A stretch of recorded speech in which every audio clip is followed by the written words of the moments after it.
নমস্কার বন্ধুরা, recipe of চয়েসে সবাইকে স্বাগত। বন্ধুরা, আশা করি সকলেই ভালো আছেন, আমিও খুব ভালো আছি। তো আজ আপনাদের সাথে শেয়ার করব খোয়া ক্ষীর রেসিপি। তো চলুন প্রথম থেকে শেষ পর্যন্ত দেখার জন্য অনুরোধ রইল। ভালো লাগলে অবশ্যই একটা লাইক করে শেয়ার করে সাবস্ক্রাইব করে দেবেন।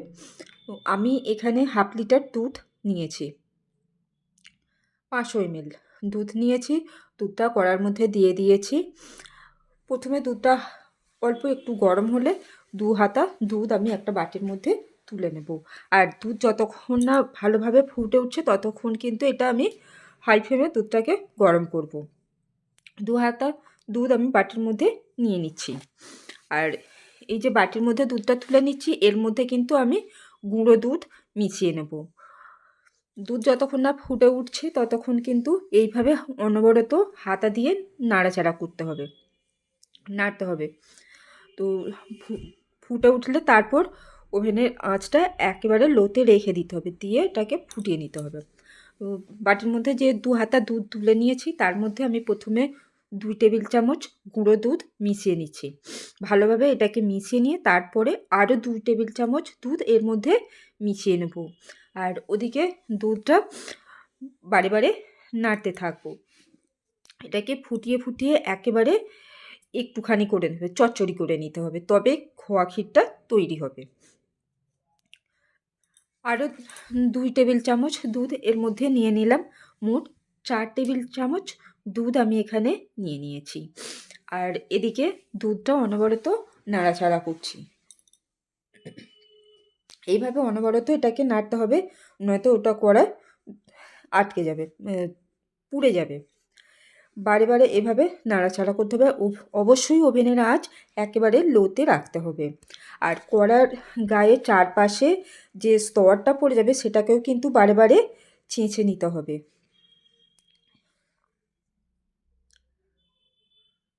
আবারও দেখিয়ে দিচ্ছি, এইভাবে অনবরত নাড়াচাড়া করতে হবে।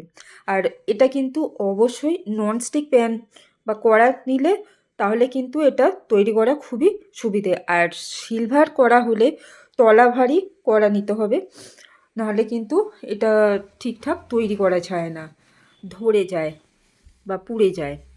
দেখুন, আমি আরও একবার দেখিয়ে দিচ্ছি দুধটা কতটা ঘন হয়ে গেছে, ভালোভাবে ফুটে গেছে আর কতটা দুধটা ঘন হয়ে গেছে।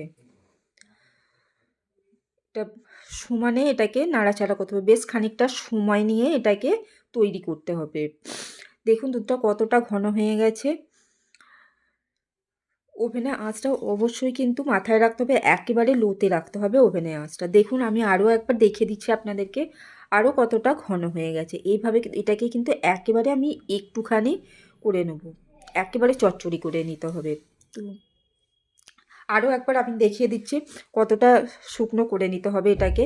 একেবারে চচ্চড়ি হয়ে গেছে। তো এর মধ্যে আমি দিয়ে দিলাম কিশমিশ আর কাজু বাদাম, আর ঘি দিয়ে দিলাম একটু। ঘিয়ের পরিমাণটা আপনারা বাড়িয়ে দিতে পারেন, এখানে আমি একটুখানি ঘি দিলাম। দিয়ে এটাকে ভালো করে মিশিয়ে নেব। ওভেনে আঁচ অবশ্যই বন্ধ করে দিতে হবে। আর তারপর আমি এটাকে পরিবেশন করলাম। কেমন লাগলো অবশ্যই জানাবেন। ভালো থাকুন, সুস্থ থাকুন।